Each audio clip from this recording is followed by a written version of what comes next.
Three parents walked into court thinking their stories would hold up, but they forgot one thing. The judge didn't rely on excuses. She checked the records, and in seconds, the truth came out, leaving the entire courtroom silent. Mr. Bridges, you brought this case before the court. What's going on? I found out that she has a little bit more money, and I wanted a little bit more for the child. Okay. How old is the child? 12. How did you find out she had more money? The child told me. What? You asked the child or the child told you? Oh, the child told me. Came back from visiting with her and is like, Mama has more money. What? All right, everyone, pay close attention to how this case begins. A father comes to court claiming the mother secretly has more money than she admits. But the surprising part is how he says he found out, through their own child. Now that immediately raises questions. Did the child simply misunderstand something? Or did they accidentally reveal a financial truth the court wasn't supposed to know about? In family court, financial transparency is everything, because the judge needs accurate numbers to determine proper child support. What seems like a small comment from a child may actually trigger a much deeper financial investigation.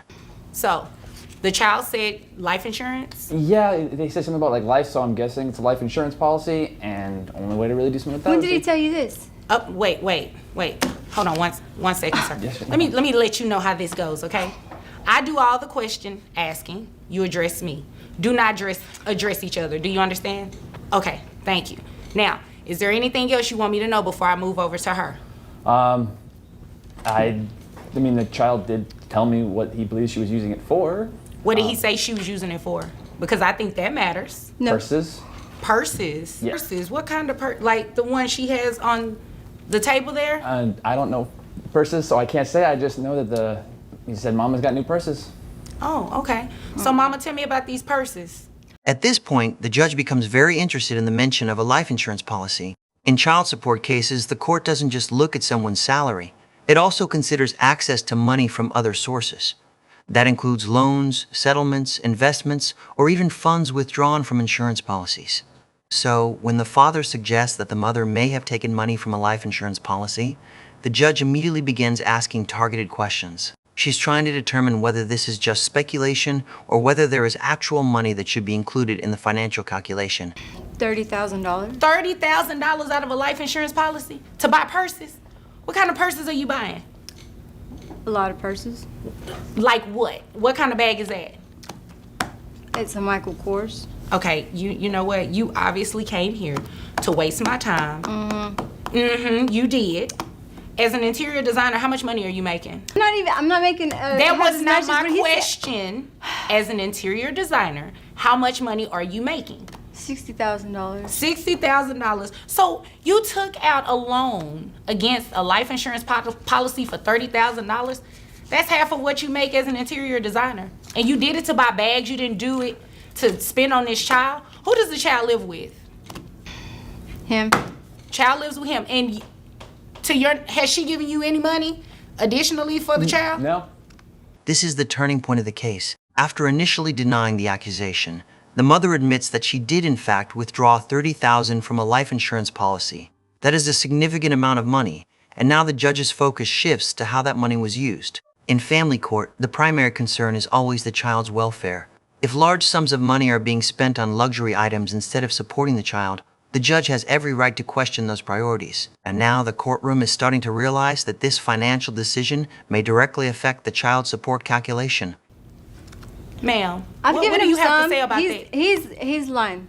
Puro mentiras. You're just lying. I don't even know what you just said, so I'm not going to even entertain it. Let's talk about the monies, okay? So at $60,000, I'm going to calculate your gross for that. And I'm also going to calculate that gross for that $30,000 that you have. Where is that money housed right now? It's in my account somewhere. So don't play with me. In your account somewhere.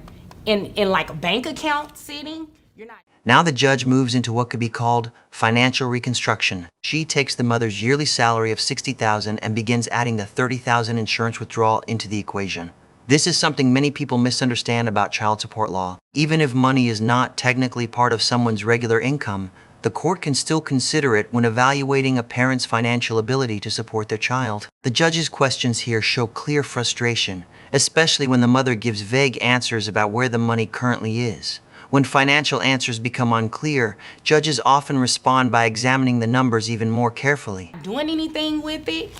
It's somewhere safe where he don't need to be touching it. You know what? Well, he's definitely getting ready to touch it because I'm getting ready to do these numbers.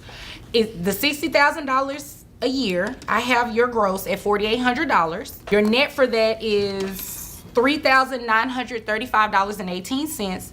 Then on that $30,000 that you have in a safe place, the gross is $2,500. I have your net, let me make sure this is right, $2,144.63.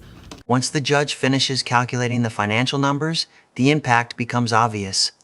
By including both the mother's salary and the money withdrawn from the insurance policy, the judge determines that her total available resources are much higher than previously stated. In family court, that means the child support obligation must be adjusted accordingly. What may have seemed like personal spending decisions suddenly becomes evidence affecting the child's financial support. This is a strong reminder that courts take financial disclosure very seriously, and undisclosed funds can quickly change the outcome of Total net of $6,079.81. Who carries health insurance for the child? I do. Okay, how much is health insurance? About 120. 120, okay. Is that for you and the child or for the child only? Child only. Okay, child only. And I see here you did not ask for medical reimbursement. I'm just gonna have you continue that coverage, okay? You continue the coverage for that. And then at a later date, we may entertain reimbursement for her, but you didn't ask for it today, okay? Understood. So, net $6,079.81. That bring your child support amount to $1,215.97. I mean, ugh.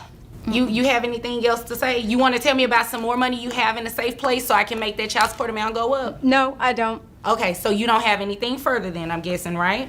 No, Your Honor. Okay, do you have anything further, Mr. Bridges? No, Your Honor. Okay, well, you all are dismissed. The numbers speak louder than the arguments. After reviewing the income and the insurance withdrawal, the judge determines that the mother's financial capacity supports a child support payment of over $200 per month. What began as a simple claim from the father, based on something their child said, ultimately revealed a major financial decision that directly influenced the court's ruling. It's a powerful example of how small details in family court can lead to significant consequences.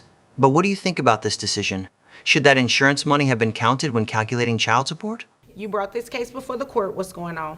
Well, good morning. I come here today to try to get his child support raised. Okay.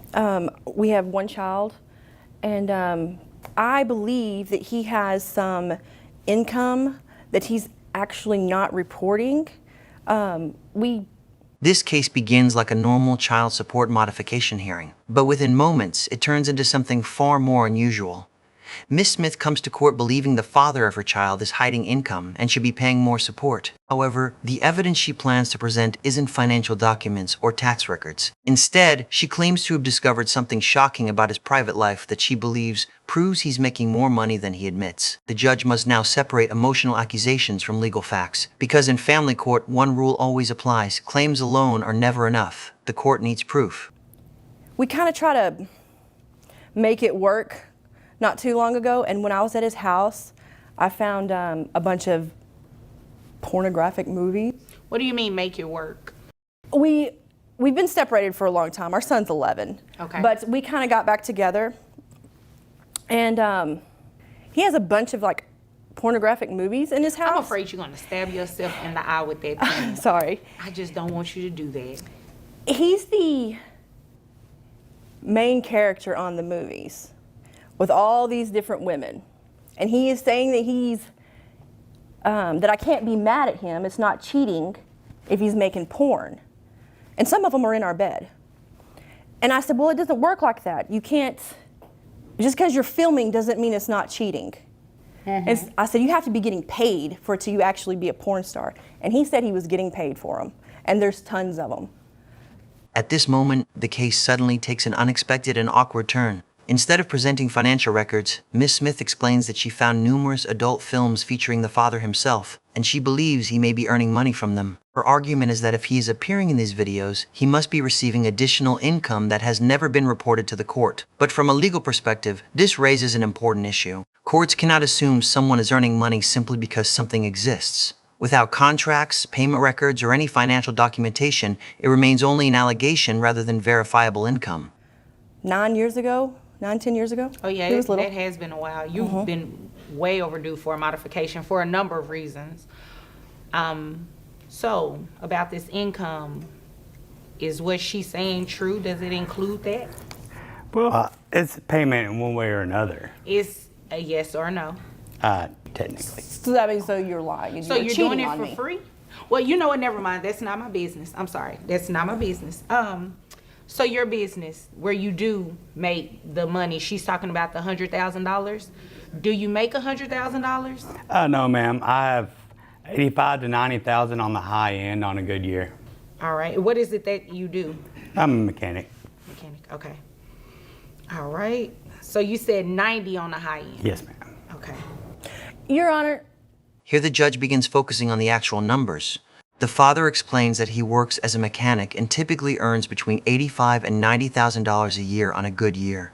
This admission gives the court a reliable starting point for calculating child support. While the mother believes there may be additional hidden earnings, the judge must base any decision on confirmed income. Unless there is clear evidence showing that the father is receiving payments from other sources, the court cannot include those assumptions in the financial calculation. is there any way that we could subpoena his financial records for the porn thing? Well, you can. I'm not going to do a subpoena on anything like that. I don't want to see it. Yeah, you can do that though. Yeah, if it exists, you can do that, but subpoenas aren't free. So I hope you know exactly what it is that you're looking for. Well, there's so many of them, and he told me that he's getting paid for them, and there's thousands, not hundreds, Okay. thousands of DVDs with him in there on Well- our bed. I'll tell you what, once you find some sort of income, some paper trail that shows that, then if you were to bring it back in court, we could entertain it then.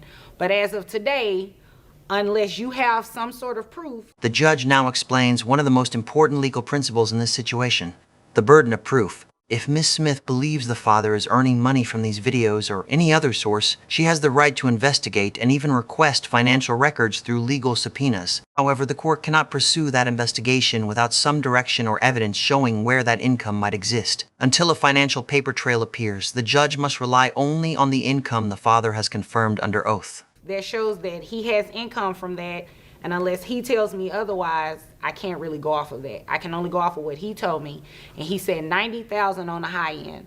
I think you're in pretty good shape. What do you do for a living? I don't work. I take care of our kid. So you're a stay-at-home mom? Mm-hmm. And she's 11? He is. He is yeah, 11? He goes to school? He does. So what do you do during the day? Nothing. You don't want to work? No. So you're just living off of his child support? I am. And we live with our mother. And you're proud of that? Well, we were living with him, and I was a stay-at-home mom. He made the income. Okay. But, I mean, But you can work now, right? I can, but So it's no but you can go get a job, right? I could, but I'm not going to. My rent's free. My food is free. I mean, my mom's the homeowner. We don't have to pay nothing. Okay. I'm not going to go there with you today because you can, obviously you're able to work. I'm able, but I And don't you want to. should work, but again, that has nothing to do with me today. What we're going to do is talk about the modification of these numbers, all right? So your income has increased.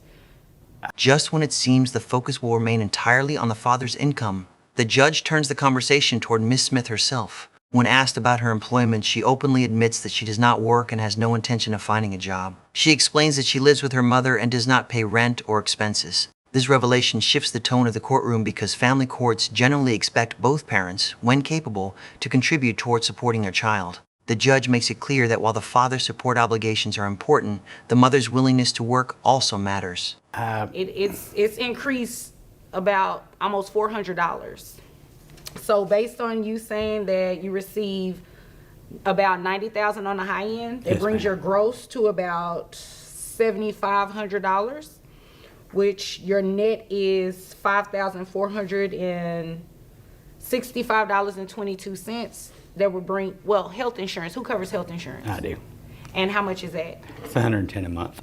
Okay, 110. So what I'm going to do is give you credit actually for the health insurance coverage for the child. So that will slightly bring your child support down And Down? monthly, yes, slightly. It's still expensive. $1,093 a month is what he would pay in child support. That's it?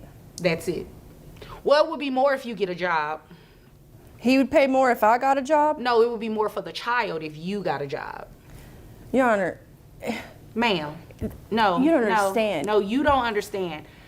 I'm basing his child support increase off of what it is that he makes.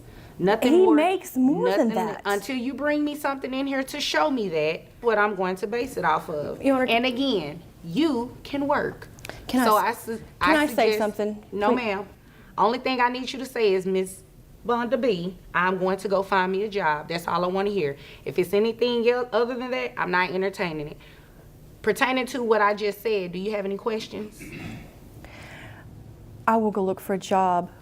But please, Great. Please hear me out on one thing. What is One it? thing. Make it quick. I promise you I'll make it quick. In the end, the judge calculates child support based strictly on verified financial information. Using the father's reported income and the fact that he provides health insurance for the child, the court adjusts the payment to approximately $1,093 per month. The judge also emphasizes that if Ms. Smith later discovers real evidence of additional income, she can return to court and request another modification. But for now, the ruling must rely only on the facts available. The case ends with a clear message. Courts rely on proof, not speculation, when deciding financial responsibility for a child.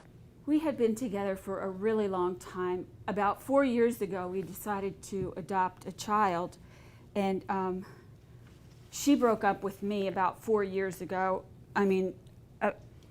About 2 years ago, and stopped paying child support. And so I have had all the responsibility of our daughter, and she barely comes around. That's really not Ma'am, let her finish. You will have your opportunity to speak. Okay. Okay, I can roll my eyes. Before this case even reaches the legal calculations, the situation already reveals a deeper conflict. Two parents who once made the life-changing decision to adopt a child are now standing in court arguing about responsibility.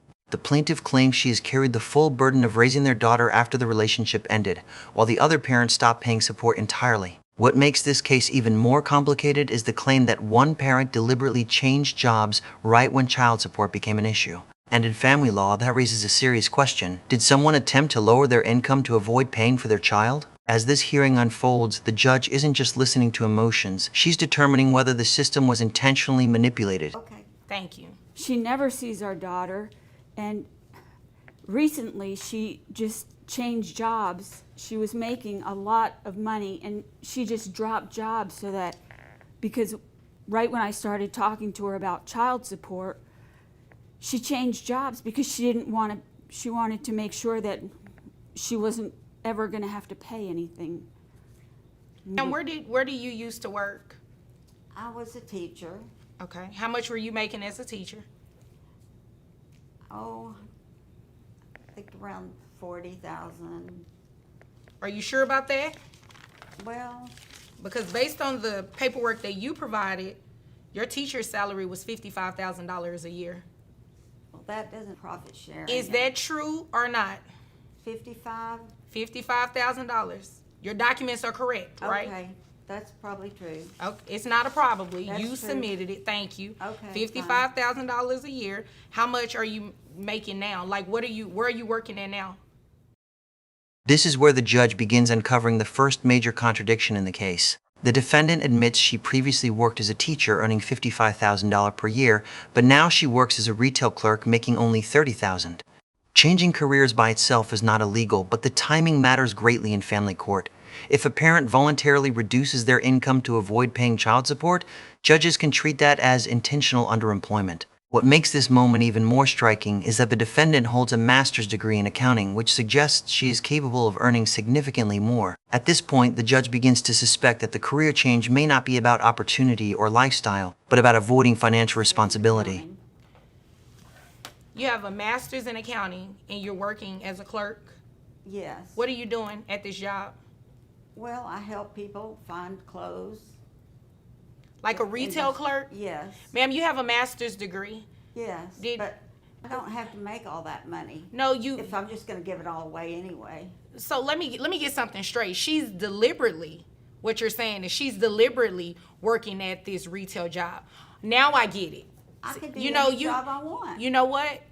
Your character is not looking very cute to me at all, because you have tried to misrepresent to me what is really going on in this case. You stopped working as a teacher so you would not have to pay that higher amount in child support. Is that not the case? Well, Is that not the case? we discussed it, and she didn't seem to have an objection. And I just thought I was. Here, the judge directly addresses the core issue of the case, whether the job change was intentional. In family law, courts have the authority to calculate child support based on earning potential rather than current income if they believe someone purposely reduced their earnings. The judge questions whether leaving a teaching job and working retail was a deliberate strategy to avoid paying higher support payments. This moment shifts the case from a simple financial disagreement into a question of fairness and accountability. The judge is making it clear that a parent cannot simply reduce their income and expect the court to ignore their true ability to provide for their child. No. And when I talk to my daughter, she loves me more anyway, and she should come live with me.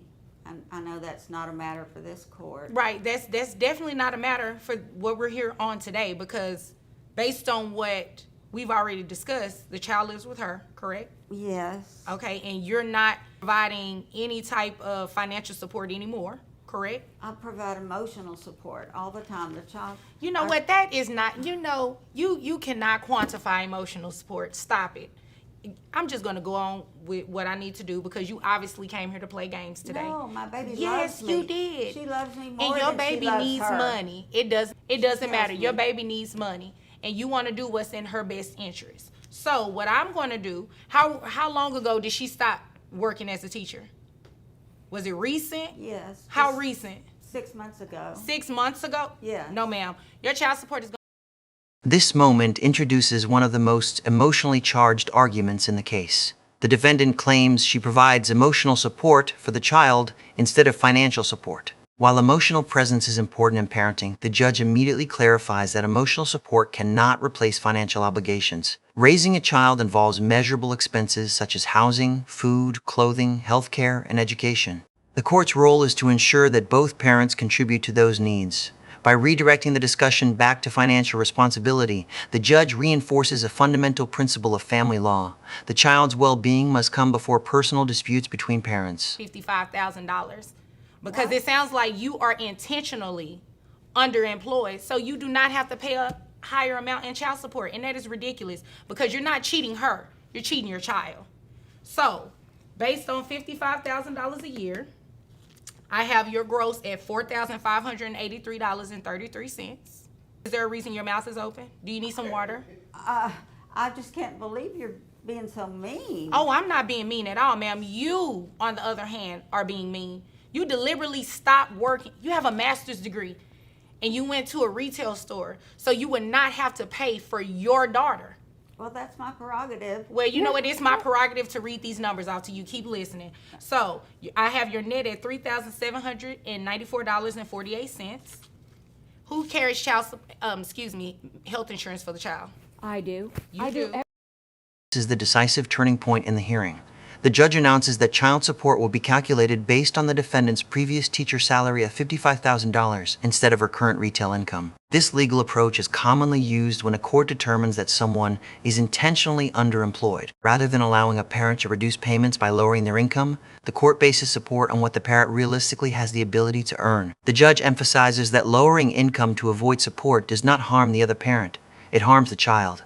As a result, the final calculation reaches over $1,100 per month, including health insurance contributions. So I have your child support obligation at $758.90 plus $400 for the monthly health insurance, comes out to $1,158.90.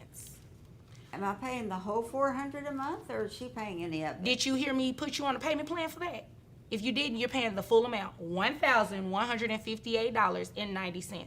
And I need you to close your mouth, because I just know why you're looking so confused right now. Child support is based on the calculation. Okay? Is there anything further? I'm not making that much anymore. Well, but you just testify, right? And Right.